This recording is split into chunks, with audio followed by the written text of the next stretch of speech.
찬송 부르겠습니다. 찬송가 257장입니다. 찬송가 257장 부르겠습니다.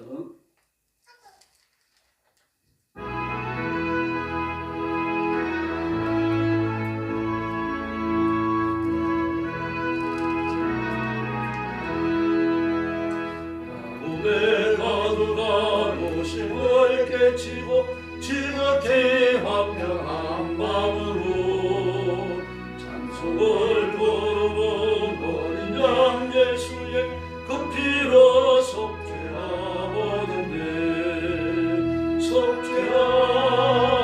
속죄한 주 예수 내 죄를 속했네. 할렐루야 소리를 하여 함께 찬송하세. 그 피로 속죄하거든요. 꿈이라는 것이 없어질 법에는 세속한 받은 것 아니요. 거룩한 하나님 어린 양 예수의 그 피로 속죄하거든요. 아멘. 속죄한 주 예수 내 죄를 속였네. 할렐루야 소리를 합하여 함께 찬송하세. 그 피로 속죄하거든요.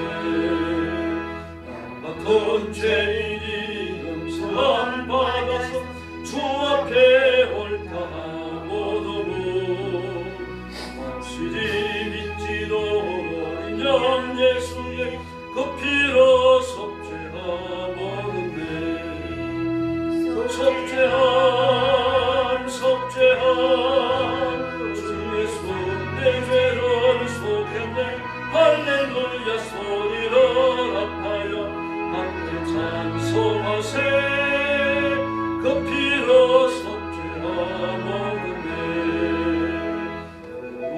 천국에 올라간 후에 넘치는 은혜의 찬송을 기쁘게 부르고 어린 양 예수의 그 피로 속죄하거든요. 아멘. 속죄한 주 예수 내 죄를 속했네. 할렐루야 소리를 합하여 함께 찬송하세. 그 피로 속죄하거든요. 할렐루야. 258장 부르겠습니다. 258장입니다.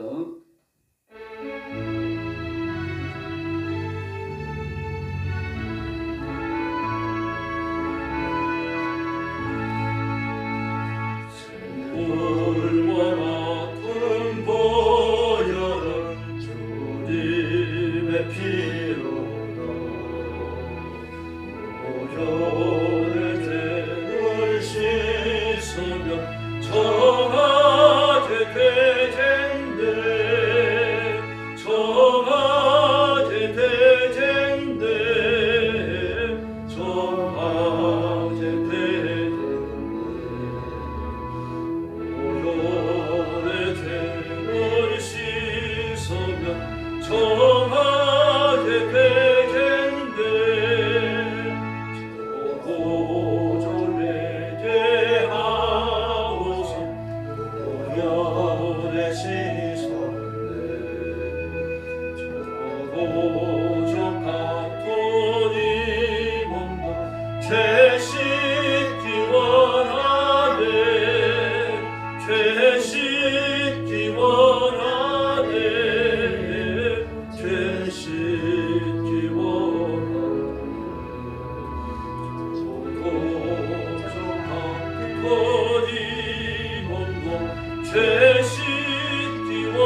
머리 숙여서 신앙 고백하겠습니다. 나는 전능하신 아버지 하나님 천지의 창조주를 믿습니다. 나는 그의 유일하신 아들 우리 주 예수 그리스도를 믿습니다. 그는 성령으로 잉태되어 동정녀 마리아에게서 나시고 본디오 빌라도에게 고난을 받아 십자가에 못 박혀 죽으시고 장사된 지 사흘 만에 죽은 자 가운데서 다시 살아나셨으며 하늘에 오르시어 전능하신 아버지 하나님 우편에 앉아 계시다가 거기로부터 살아있는 자와 죽은 자를 심판하러 오십니다. 나는 성령을 믿으며 거룩한 공교회와 성도의 교제와 죄를 용서받는 것과 몸의 부활과 영생을 믿습니다. 아멘. 사랑의 아버지 감사합니다. 죄와 허물로 죽은 저희를 불러 그리스도의 보혈로 씻겨 의인을 삼으시며 하나님의 자녀가 되어 하나님을 수종들게 해주셨으니 감사합니다. 오늘 아침도 저와 성도들이 주 앞에 엎드려 경배와 찬양을 바칩니다. 예물을 받으심처럼 기쁘게 받으시고 하나님의 품에 안으시고 복내려 주시기를 간곡히 원합니다. 말씀을 읽고 상고할 때 이 말씀이 이해되며 은혜가 되며 우리 삶의 원리와 원칙을 세우는 복된 시간이 되게 하여 주시옵소서. 오늘도 죽음의 전쟁터와 재난의 현장과 땅끝까지 이르러 복음 전하는 선교사님들과 주의 종들과 성도들을 지켜주시고 주께서 보호하시며 때를 따라 돕는 은혜를 주시며 하나님이 함께하시며 통치하시는 기적을 베풀어 주옵소서. 오늘 아침도 큰 자비를 베풀어 주시기 원하옵고 예수님의 이름으로 간절히 기도 올리옵나이다. 아멘.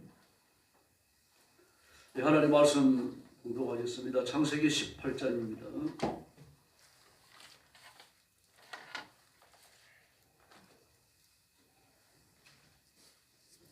1절 말씀부터 제가 먼저 봉독하겠습니다. 여호와께서 마므레의 상수리 나무들이 있는 곳에서 아브라함에게 나타나시니라.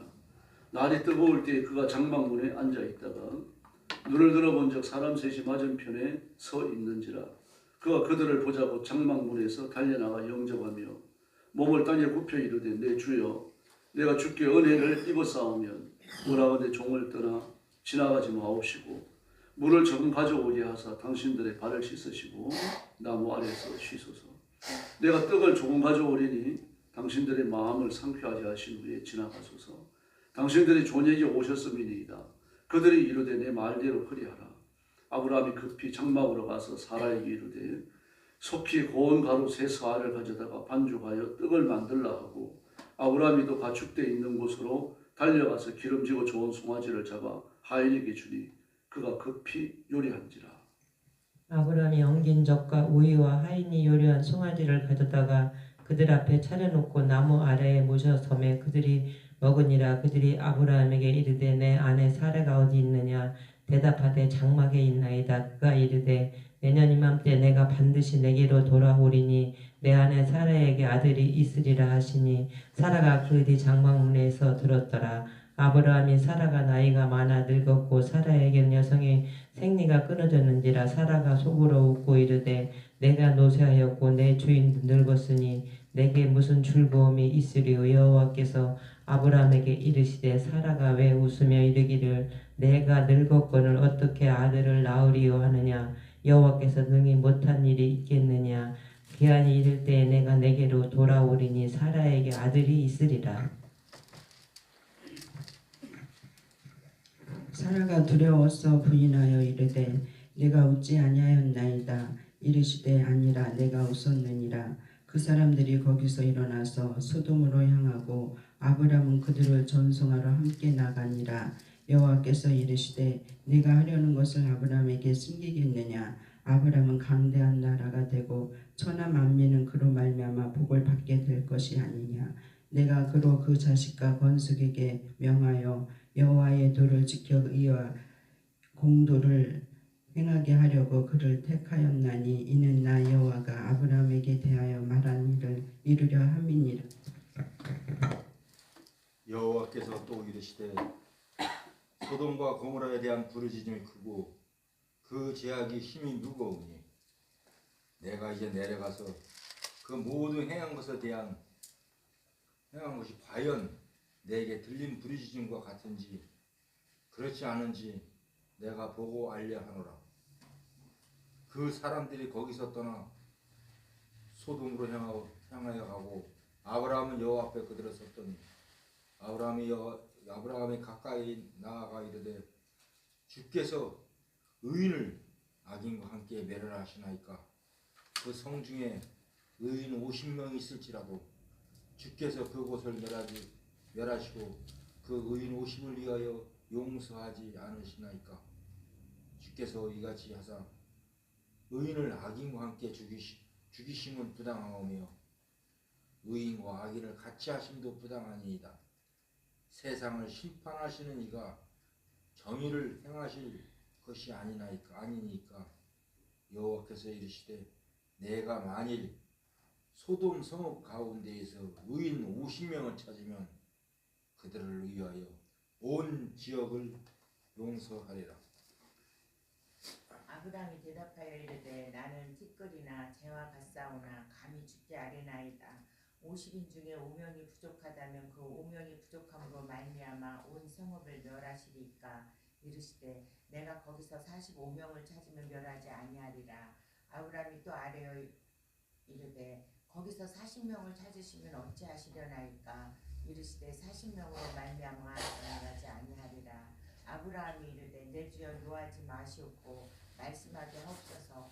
거기서 30명을 찾으시면 어찌하려 하시나이까. 이르시되 내가 거기서 30명을 찾으면 그리하지 아니하리라. 아브라함이 또 이르되 내가 감히 내 주께 아뢰나이다. 거기서 10명을 찾으시면 20명을 찾으시면 어찌하려 하시나이까. 이르시되 내가 20명으로 말미암아 그리하지 아니하리라. 아브라함이 또 이르되 주는 노하지 마옵소서. 내가 이번만 더 아뢰리이다. 거기서 10명을 찾으시면 어찌하려 하시나이까. 이르시되 내가 10명으로 말미암아 멸하지 아니하리라. 33절 같이 봅니다. 여호와께서 아브라함과 말씀을 주시고 가시니 아브라함도 자기 곳으로 돌아갔다. 아멘. 하나님께서 아브라함을 방문하시고 언약을 새롭게 확약하시고 소돔과 고모라의 심판을 원하여 계시하십니다. 1절 말씀에 보니까 마므레 상수리 나무 곁에서 아브라함에게 나타나셨다라고 말합니다. 헤브론이죠. 예루살렘, 후에 예루살렘. 마므레 상수리 나무 숲을 하나님은 여기에서 여러 번 아브라함에게 나타나십니다. 그리고 아브라함도 다른 곳에 찾아가지 않습니다. 여기를 찾아가죠. 여기 와서 제단을 쌓아요. 다른 곳에 살 때도 마찬가지입니다. 바로 여기가 아브라함이 가나안에 도착했을 때 하나님이 기쁘게 나타나셔서 그를 영접하시고 격려하시고 칭찬하셨던 그 장소입니다. 바로 이게 구약 예배의 중요한 한 형태입니다. 세상의 모든 종교는 제단을 폐쇄하고 신을 초청하는 형태입니다. 그래서 성경은 아닙니다. 하나님 임하셨던 곳으로 찾아갑니다. 다시 말해서 하나님을 만나는 그 모든 과정이 인간에 의해 가지고 주도되는 것이 아니라 하나님께서 주도하신다는 걸 보여줍니다. 왜냐고 하면은 인간은 죄와 허물로 죽었기 때문에 하나님께 나갈 자격이 없을 뿐만 아니라 길도 없어요. 예수님께서 내가 곧 길이다 진리다 생명이다. 나로 말미암지 않고는 아버지께로 올 자가 없다라고 말씀하셨죠. 내가 곧 길이다라고 되어 있습니다. 곧 내가 곧 길이다. 헬라어 성경을 보면 나만이 그럽니다. 나만이 곧 길이다. 그 길이다. 그렇게 되어 있습니다. 다시 말해서 예수님 말고는 길이 없고 생명이 없습니다. 그걸 알려주러 오신 분이 성령님이시고 그리고 하나님 자신이십니다. 그러므로 하나님이 나타나신 곳을 아브라함은 찾아가는 거예요. 그 진리를 아브라함이 깨달았는지 모릅니다. 그러나 분명히 이방 종교와 다른 적점을 가지고 하나님은 아브라함을 부르셨어요. 아브라함은 그에 응답하셨고요. 그리고 말씀하십니다. 한 대낮이었습니다. 아주 더운데, 한창 더운데 하루 종일 일사량이 가장 많은 때가 이제 오후 2시 고점 되는 거죠. 12시에서 오후 2시. 오후 2시가 넘으면 이제 일사량도 피크타임을 넘어서고 이 날이 좀 서늘해지기 시작합니다. 그러면 12시에서 오후 2시 고 어디예요? 이 시간이 되어지면 우기는 좀 다릅니다만 건기에는 거의 여행을 안 합니다. 우기에는 그래도 날이 좀 서늘하고 비가 오기도 하고 바람이 불기도 합니다. 그러나 건기는요. 이 시간이 되어지면 뭐 머리를 들 수가 없을 정도로 뜨거운 햇볕이 내리쬐입니다. 그래서 기저귀 같은 걸 가지고 머리를 감잖아요. 근데 그늘로 들어가면 서늘합니다. 습기가 없기 때문에요. 나무 그늘에 피해도 되는 거고요. 그래서 이때는 이제 육체는 너무 쉽니다. 반일도 안 하고 짐승 키우는 사람들도 그늘로 들어가 쉬고 그럽니다. 근데 그때 사람 셋이 나타났어요. 아브라함이 고개를 들어보니까 아브라함이 장막입니다. 천막 앞입니다. 장막이라고 하니까 무슨 뭐 텐트, 여행 가서 치는 캠핑 가서 치는 그런 텐트를 생각하시면 안 되고 주거용 텐트입니다. 커요. 한두 사람이 세울 수 있는 그런 텐트가 아닙니다. 뭐 자기 텐트 앞에 큰 나무가 있었고 나무 위에 앉아가지고 이제 하루 좀 더운 시간을 보내고 있는데 그때 앞에 사람 셋이 지나가는 겁니다. 그걸 보고 너무 좀 안타까우니까요. 애처로우니까 그 시간에 여행하지 않는데 여행자들은 전부 다 들어가 쉬는데 여행을 하고 있어요. 그래서 얼마나 더울까 하는 생각에 그들을 영접하는 겁니다. 그리고 2절 하반절에 보니까 뭐라 그러니까 땅이 엎드려 절했다라고 말합니다. 이 세 사람에서 존귀한 걸 본 거죠. 그래서 자기 부족자가 아닙니까? 그 부근에서 자기보다 높은 사람이 없어요. 높은 사람이 있어봐야 똑같은 부족자이란 말입니다. 그런데 부족자인 아브라함이 머리를 숙여서 절을 했다라고 말합니다. 머리를 굽풀었어요. 절을 해야 될 만큼 그런 신성한 면이나 존귀한 면을 본 것입니다. 하나님께서 아브라함에게 잠시 당신이 누구이신지 열어서 보여주신 거라고 그렇게 생각이 되어집니다. 그래서 아브라함이 말합니다.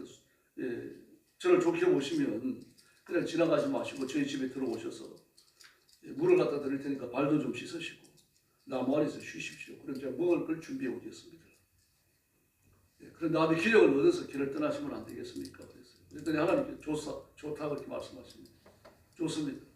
저 그렇게 하라고 하시면 사양하지 않겠습니다. 히브리어 지혜가 그렇게 되어집니다.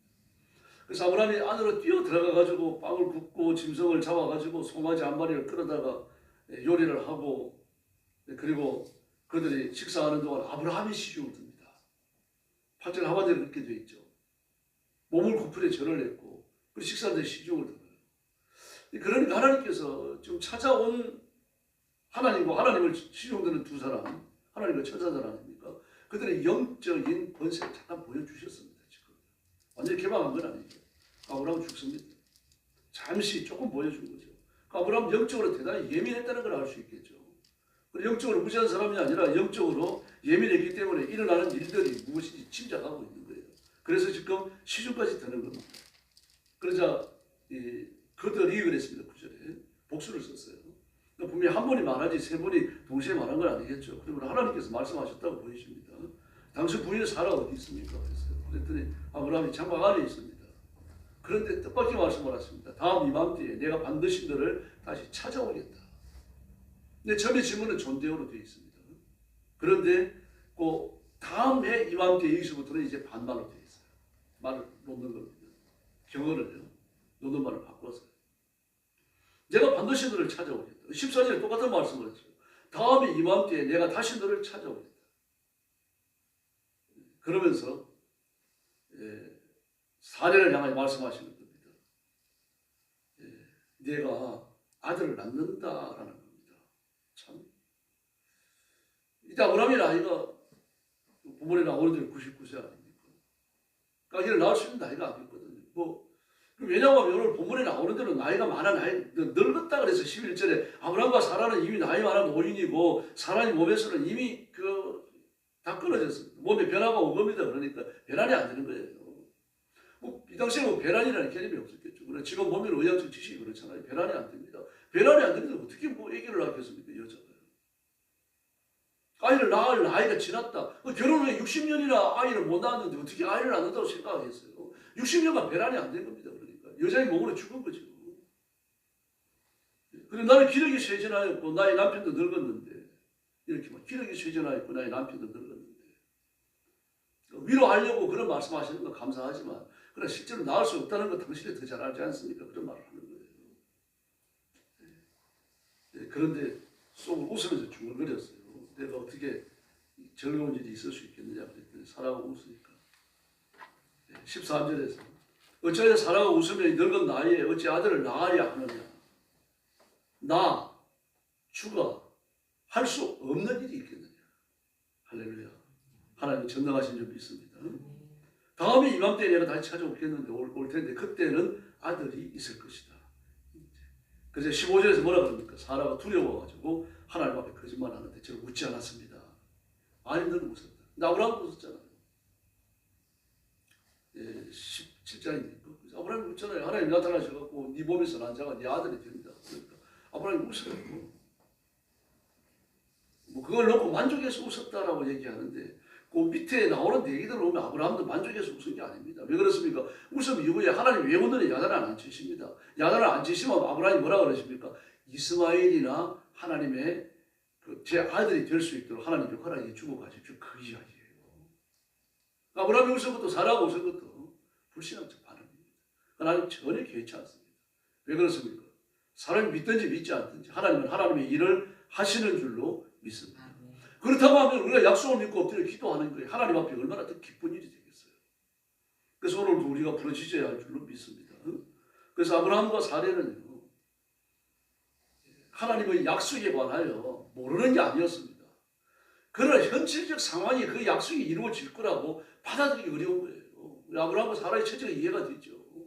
결혼 후에 60년간 아이를 못 낳았고 그냥 배란이 다 끊겨버리고 아이가 시작된 적도 없는데 어떻게 아기를 낳는다라고 생각할 수 있겠어요?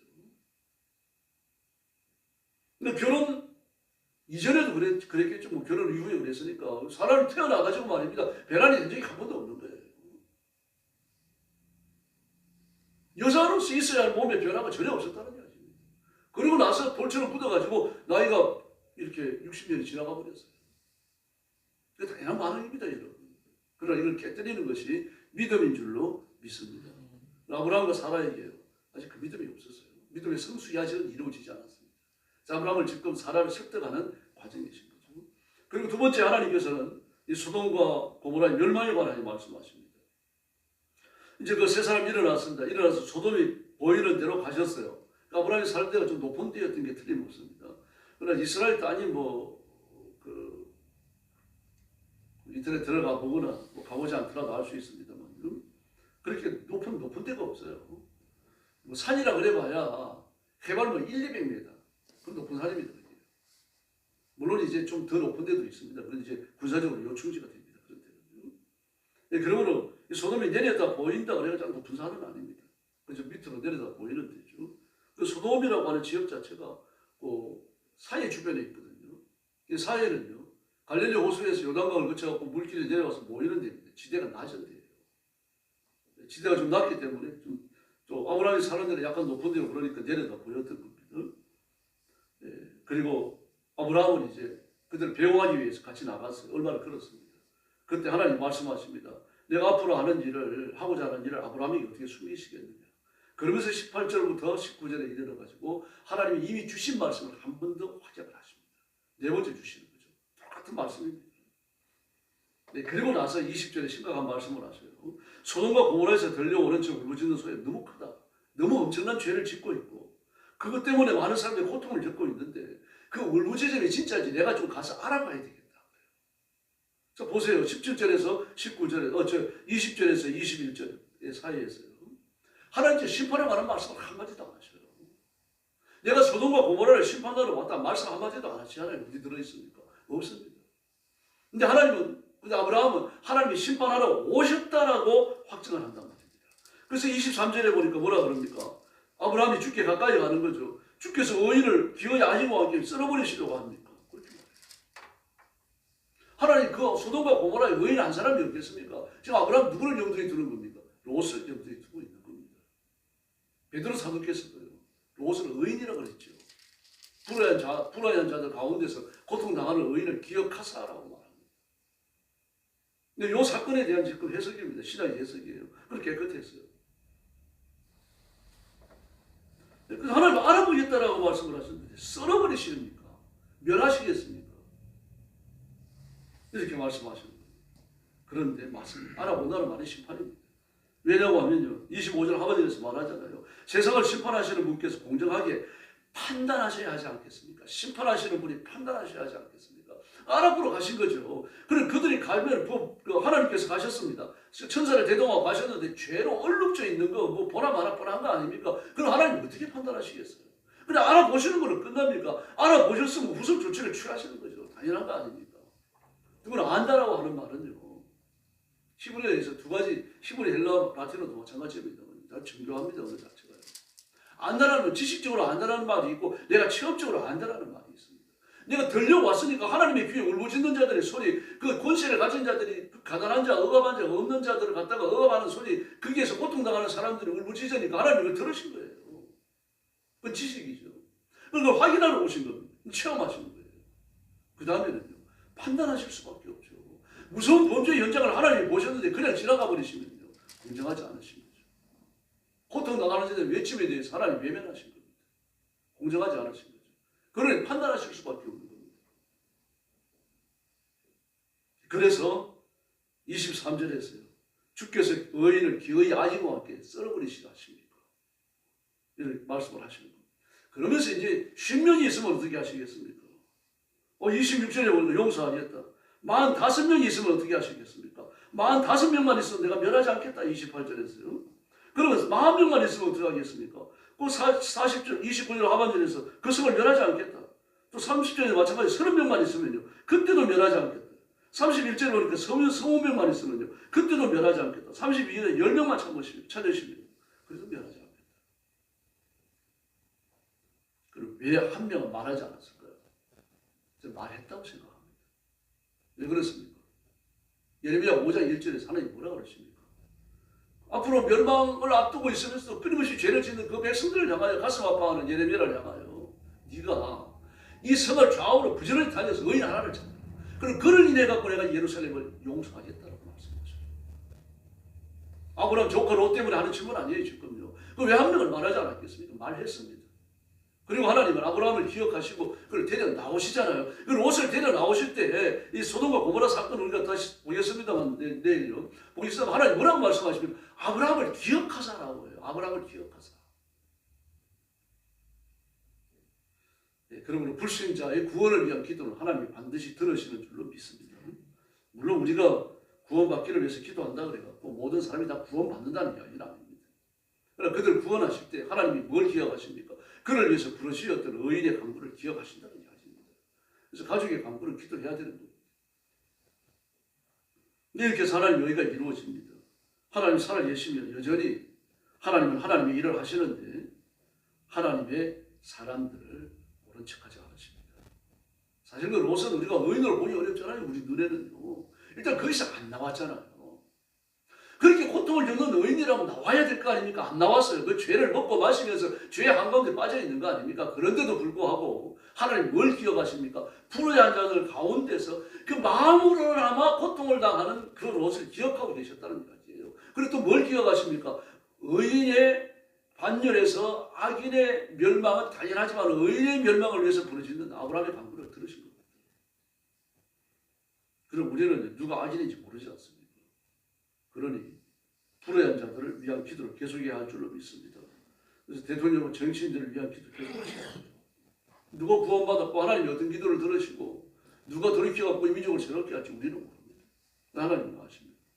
또 예레미야 20장 12절을 보니까 하나님은 의인을 시험하사 그 폐부와 심장을 보시는 만군의 여호와여 그랬습니다. 의인을 시험하사 그 폐부와 심장을 보시는 만군의 여호와여. 하나님 의인도 시험하시는 줄로 믿습니다. 아브라함도 시험을 당하는 중이죠. 이삭과 관련해서 후손이 출생하는 과정을 통해서. 롯은 어떻습니까? 그 소돔과 고모라에 들어간 지 지금까지 계속 시험을 당한 겁니다. 지금요. 그 폐부를 시험하신 거예요. 그럼 나와야 되는 겁니다. 그래 껍질 날라붙어가지고 그 붙잡는 쥐아지 끈을 끊어버리지 못했지만 하나님 롯을 건지십니다. 하나님 구원의 하나님이시며 저와 여러분을 끝까지 사랑하시는 줄로 믿습니다. 오늘 새벽도 구원의 하나님, 자비의 하나님, 약속을 주시고 이루시는 불변하시는 하나님을 믿으시길 바랍니다. 다음에 이맘때에 똑같은 말씀을 기원하시고 이 말씀대로 하나님이 이루십니다. 그리고 이삭을 주셨습니다. 오늘 우리가 부르짖는 기도도 하나님께 들리심과 되며 우리 기도를 들으신 하나님은 반드시 이루실 줄로 믿습니다. 기도하겠습니다. 자비하신 아버지 하나님 감사합니다. 오늘 아침도 저희들이 창세기 18장을 열고 하나님의 말씀을 나누었습니다. 하나님의 약속은 반드시 이루어지며 의인을 건지시는 하나님의 구원도 반드시 성취되는 것을 믿습니다. 그러므로 약속의 말씀을 믿고 기도하기를 게을리하지 않게 하시고 온 힘을 다하여 부르짖고 하나님 앞에 나아가는 믿음의 용사들이 되게 하여 주시옵소서. 지금 어렵다. 내 나이가 많다. 나이가 많으니까 몸도 약하다. 돈도 못 번다. 이런 절망적 생각을 버리고 하나님의 구원이 어떻게 나타날지 모르므로 우리는 말씀을 믿고 그 앞에 엎드려 기도하기를 계속하도록 하나님 역사하여 주시옵소서. 베드로 사도께서 주셨던 교훈처럼 내가 기도할 때 하나님이 내 기도를 들으신다는 것과 그리고 들으신 기도를 반드시 이룬다고 하는 사실을 확인하고 확신하고 확언하며 주 앞에 엎드리는 귀한 새벽이 되게 하여 주옵소서. 성도들의 간구를 들으시고 가정을 새롭게 하시며 가정이 온전하며 가정의 성령께서 운행하시며 복 주시는 천국 같은 가정들을 이루게 하여 주옵소서. 자녀들이 복을 받고 자녀들이 장성하며 자녀들이 의의 반열에 서서 하나님의 약속을 이루게 하여 주시옵소서. 우리 교회도 주님 앞에 맡깁니다. 부흥하며 번성하는 교회가 되게 하시고 하나님의 말씀에 생수의 강이 흘러가게 하시고 선포하는 말씀이 불이 되어 가서 교회를 채우고 성도들의 심령을 변화시키게 하여 주시옵소서. 나라와 민족을 주님 앞에 맡깁니다. 대통령과 정치인들을 기억하시고 사악한 생각, 공산주의를 하고자 하는 악한 생각들을 내려놓고 하나님 앞으로 돌아와 역사의 주인이신 하나님 앞에 엎드리는 정치인들이 되게 하여 주시옵소서. 오늘 새벽도 기도의 새 능력을 주시기 원하오며 예수님의 이름으로 간절히 기도 올리옵나이다. 아멘. 주님 가르친 기도 드리겠습니다. 하늘에 계신 우리 아버지, 아버지의 이름을 거룩하게 하시며 아버지의 나라가 오게 하시며 아버지의 뜻이 하늘에서와 같이 땅에서도 이루어지게 하소서. 오늘 우리에게 일용할 양식을 주시고 우리가 우리에게 잘못한 사람을 용서하여 준 것 같이 우리 죄를 용서하여 주시고 우리를 시험에 빠지지 않게 하시고 악에서 구하소서. 나라와 권능과 영원히 아버지의 것입니다. 아멘. 합심 기도하겠습니다. 자비하신 아버지 감사합니다.